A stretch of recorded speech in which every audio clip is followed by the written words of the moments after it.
Hey guys, welcome back to another video. Today I'm going to be doing one of my monthly Q&As for you guys, and I apologize, but also I don't apologize for the lazy outfit. It's been a crazy last couple of days since I got back home from Europe. If you follow me on Instagram, then you would know that I was robbed. It's a whole thing. I might eventually do, a story time on it, but I don't know if I'll ever reveal like all of the details, but it's definitely just unsettling and just a lot. So the last few days I've been trying to just like lay low as much as possible. I haven't really been posting on Instagram or anything like that, because I'm just trying to get everything back together. Things are kind of starting to fall back into place now. So anyway, with all that said, that's why I look lazy right now. But today I'm gonna be doing, like I said, a Q&A for you guys. Gonna answer some of your guys' questions. I posted about it today on Instagram, and you guys definitely always do such a good job of sending in a ton of questions. So let's just see what we've got here. Lexi Rauchel, I don't know how to pronounce that. She said, have you figured out where you're moving yet? Yes and no. Right now it's torn between Austin and Denver. However, Denver is having less of an appeal because the whole snow thing. My brother sent me some pictures of the snowstorm that they're having out there right now, and I was like, ooh, hard pass. Austin has more of an appeal because it is a little bit closer, and well, I guess actually they're probably the same distance, but Nikki would be there, and we have a whole group of friends that we're trying to convince to move out there right now, so it would be like a whole group thing, and I'd be able to get a really nice house out there with a backyard for a really cheap price. So I would say right now I'm leaning more towards Austin, but if I do the move, it's probably not going to be the soonest, would be July, and the latest would be like January of 2021. Wow. Yeah, there you go. Dark Knight 9th Gen Fit said, what was the most surprising thing you saw at the red light district that you can share? Yeah, the most surprising thing that I saw would be one of the sex shows. I went to Moulin Rouge, and this is a very common thing to see and to go to. They're all over the red light district, and the girls and the guys up there just look like they're having so much fun, and it is very much so a sex show, but it was very entertaining and it was funny. There were moments that it was really funny. There were moments where it was very passionate, erotic, whatever the case is. You cannot take pictures in there. It's generally a pretty small audience. Moulin Rouge is one of the most popular locations there, and it was it was a lot of fun, and I honestly enjoyed it. I thought it was so much fun to see. Kimmy M said, how sad are you now that Nikki is in Texas? It's so bittersweet because Nikki and I have been long distance best friends before, because we first became friends when she lived in Houston, and I lived in the Bay Area, and it was great. Like, we saw each other a ton when we lived in the same building, and she was just like 4 or 5 floors above me. But once I moved to the Valley and she was still in Hollywood and my schedule was just getting crazier, we just couldn't see each other as often anymore. So in a way, Nikki and I probably only really see each other like 2 or 3 times a month, and I feel like now it's gonna be that same thing, but instead I'll just be flying out to stay with her at her house for a week, and it'll be really nice because it'll give me an excuse to like just hang out with her and not have to focus on work or anything else. Like, we could just focus on hanging out with each other and exploring and all of that. So I am sad, but I'm really excited for her, and so I've been able to dig a hole and put my feelings really deep inside that hole, because it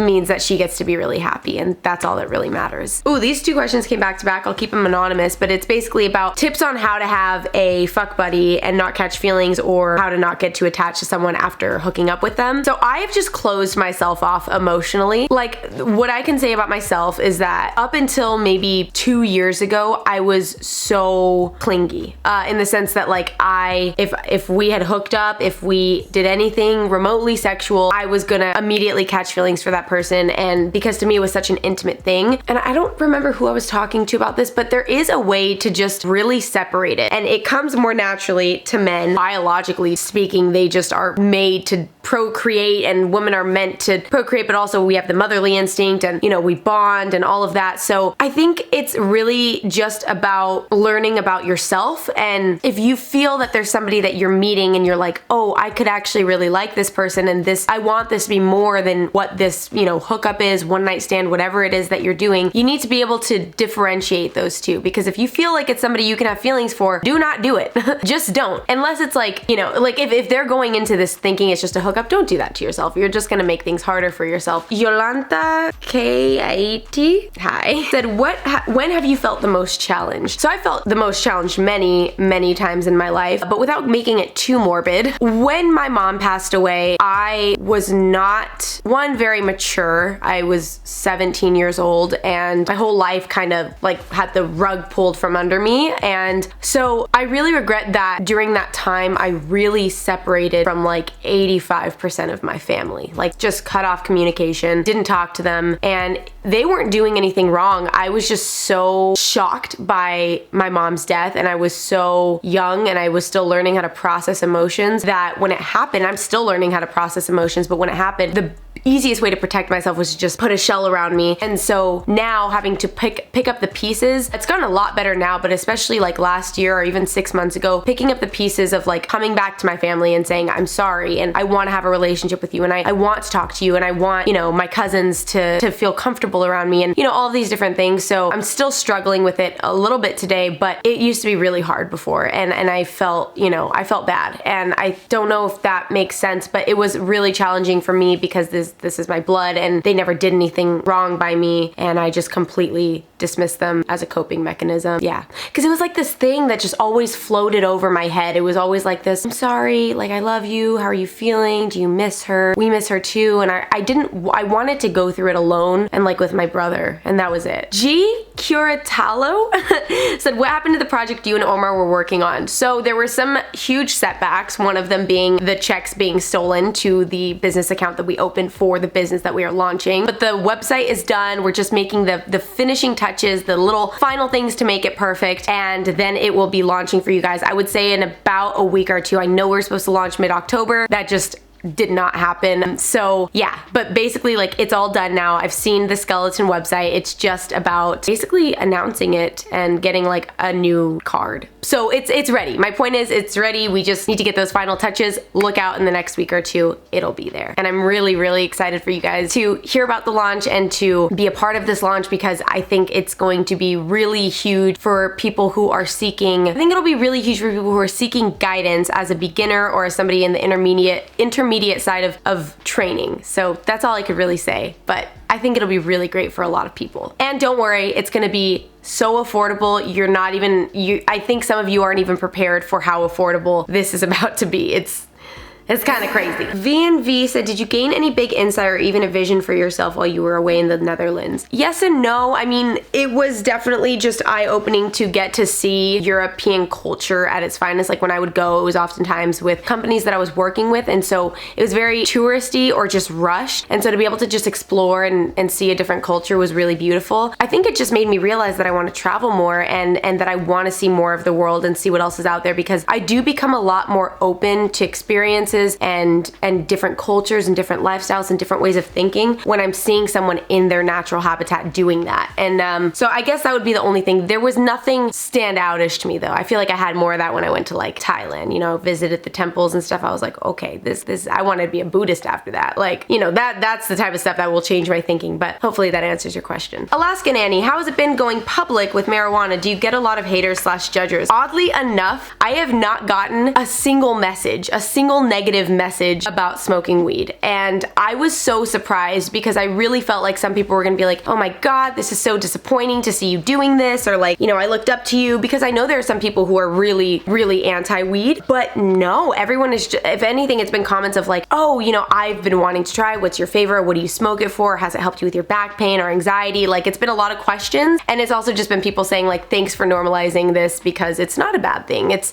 not, you know, a hard drug. It is something that we can grow ourselves and smoke and inhale or eat or whatever it is and have a really calm and soothing effect from it. And it still shocks me to this day that I am as open about it as I am, but I love it because I love to be completely transparent with you guys, and I love to share everything about myself with you guys. And I guess I do that all, you know, with the risk of judgment, but you guys are always really cool. Like no one's ever really mean to me. So thank you. Liza Clute said, your review on going vegetarian/vegan. Please, if you are vegetarian or vegan or meat eater or whatever it is, please just let me have my opinion and do not come for my jugular. Like, I am just sharing my opinion, and it might be problematic because of what I'm going to follow up with, but hear me out. I would love to be vegan. I have tried so many times, and one of the biggest issues that I have faced when I've tried to be vegan is that I've just always cut everything out cold turkey, and it is very hard for me to do that. As somebody who grew up eating a lot of cheese and grew up eating a lot of chicken and grew up mainly those two things, actually. Like, I don't really, I don't really have milk. I don't really have beef. I did grow up a lot with it, but anyway, my point is, like, it's just hard, and I don't have that same mental strength as vegans who do just cut it off without flinching.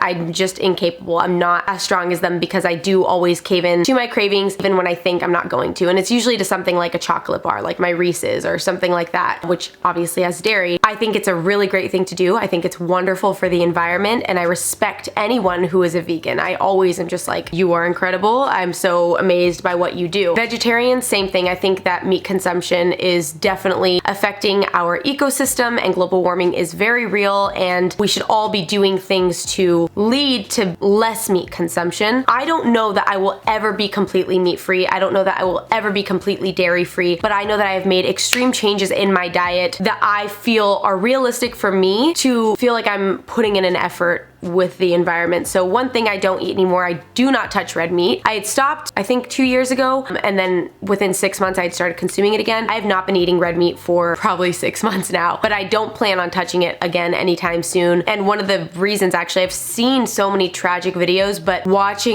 reading Sapiens, they talk about some of the practices that they do to the baby cows, and it just was very heartbreaking for me, where I was just like, I'm good. No more red meat, no pork, no venison, no beef, like no cows. I don't want any of it. And I've really limited the amount of meat that I get. If I go somewhere and they ask if I want to add chicken, it's something like pad thai or pad see ew or whatever, those I always add chicken. I'll try and just go with like a soy chicken base or just no chicken at all. I've limited those things. I also do not drink dairy anymore. Milk is so far gone, and that I am lactose intolerant now. So when I have ice cream, my body is like, no, shame on you. So I've been making steps towards a vegan vegetarian lifestyle. However, my way has just been limiting the amount, because before, your girl was eating a lot of chicken nuggets, and your girl was eating a lot of hamburgers, and I'm taking my own steps towards it. So I respect the hell out of anyone who is a vegan or vegetarian. Nina Nessa, any huge plans for Jazz in the year 2020? Deets, please, love ya. I have so many huge plans for the year of 2020. I don't even know how possible it is going to be for me to complete all of them, but what I will say is I plan to release my own blank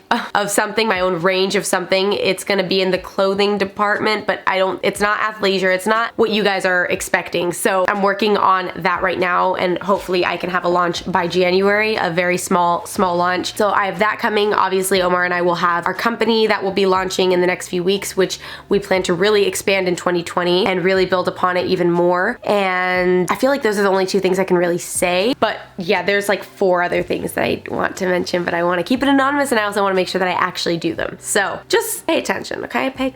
Things are happening. Okay, this is so sweet. I think I've come across like 7 questions now of people just asking how I've been feeling. And I'm assuming they're people, who know about what happened after my Instagram post, or they're people who just know that sometimes we get sad. So either way, thank you for asking. I'm feeling really good. The past few days were very difficult for me, and I did a lot of crying, and I did a lot of self-reflection, and I was really angry, and then I would laugh, and then I would cry again, and then I would smile. It was hard. It was not fun, and I just did not feel good about anything. But I would say today was like one of the first days where I was like, I think I'm kind of happy today, and things are looking up, and things are feeling good, and I'm inspired, and I'm ready to push forward, and I'm ready to become a better version of myself than I feel I have already become. So I'm feeling good. How are you feeling? Tia Hanania said, would you ever consider giving Prince and Duke a brother or sister? So I think about getting a 3rd dog or cat all the time, a 3rd pet. And see, the issue is that there's a lot of animals that I want, and like I don't have the time for all of them. So once I get a house with the backyard, I obviously want one for my boys to be able to run around and stuff, but I also really want to get a big dog. I don't know, I always loved tiny dogs, and now I'm really starting to love the bigger ones. So like boxers or pit bulls or German shepherds, or you know, any of those just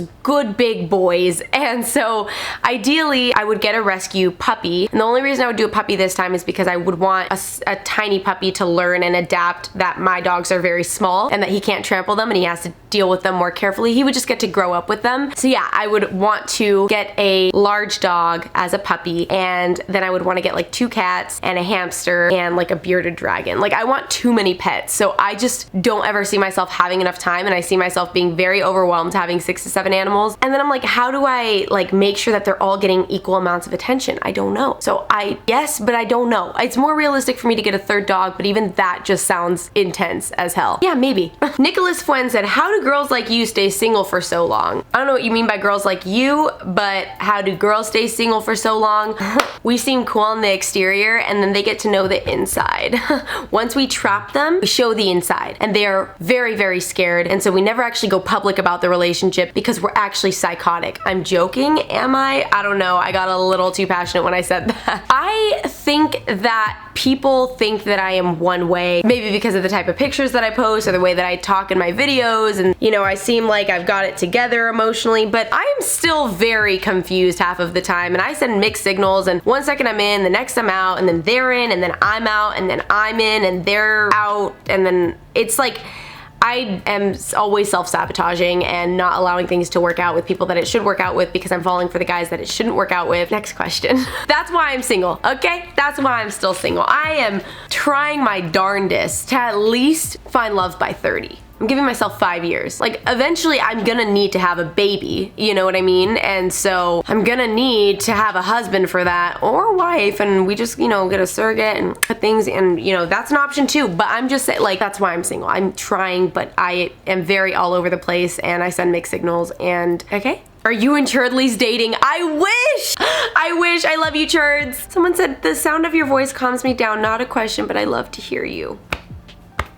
That's the sweetest thing I've ever read. Can you do a hi Q&A? Do I want to bring that to the channel? I could do it on Instagram, but do I want to bring that to YouTube is the question. That would actually be really fun. Oh, I just might. Okay, there's still a lot of questions, but I'm gonna go ahead and end it here because I think I already have like 40 minutes of footage, and I'm gonna need to take out some of the questions because I don't like when my videos are more than like 16 minutes long. So good luck, Vitas. Vitas is my editor. He's the bomb. Say hi, Vitas, in the comments if you want, or don't. I mean, because then if only 2 of you guys say it, then I'm gonna look like a loser. So anyway, thanks so much for watching, you guys. I really hope you enjoyed this Q&A. These are probably my favorite videos to film. I love the sit down talking ones because I could talk forever, and it just is a really great time for us to get to know each other a little bit better. So yeah, I hope you guys enjoyed it. If you did, make sure to throw this video a thumbs up. Subscribe if you are not already subscribed, and comment down below some videos that you'd like to see from me next. Got some fun video plans for November, so be on the lookout for that. And that's it for now. I'll see you guys in the next video.